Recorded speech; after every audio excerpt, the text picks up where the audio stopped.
બોલી નાખતું હોય છે, ત્યારે આ બધી પરિસ્થિતિઓને કંટ્રોલમાં લાવવી હોય તો મા બાપે શું કરવું જોઈએ?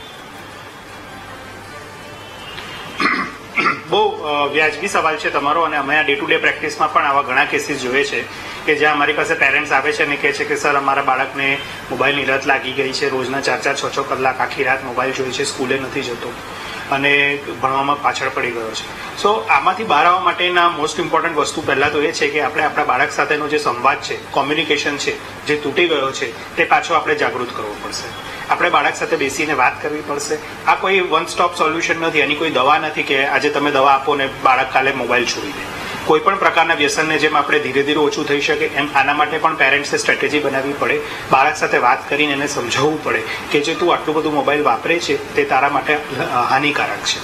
અને એના માટે હું એ સૂચન આપીશ કે બાળક ને પેરેન્ટ્સ જો બાળક મોટું હોય એજમાં તો એને એ બતાવે કે મોબાઈલ વધારે ઉપયોગ કરવાથી ફક્ત ને ફક્ત તારા માનસિક સ્વાસ્થ્યને અસર નથી કરતું પણ તારા શારીરિક સ્વાસ્થ્યને પણ અસર કરે છે. ઘણા બધા ફિઝિયોથેરાપિસ્ટને ત્યાં કેસ આવે છે કે જેમાં બાળકને ખૂંદ થઈ ગઈ છે, કારણ કે આખો દિવસ એને ઇંગ્લિશમાં ટેક્સ્ટ નેક કહીએ છીએ, આખો દિવસ મોબાઈલમાં એનું માથું ઢમેલું હોય છે, બેતસ્વીપણું થઈ ગયું છે, વજન વધી ગયું છે, હાડકાઓ નબળા થઈ ગયા છે. એટલે આ બધા પોઈન્ટ્સ એક વેલિડ પોઈન્ટ છે. જો હોશિયાર બાળકને તમારે સમજાવવું હશે તો તમારે તર્ક વિતર્ક બધો જ ઉપયોગ કરવો પડશે, તો જ એ લોકો એ વસ્તુ એક્સેપ્ટ કરશે.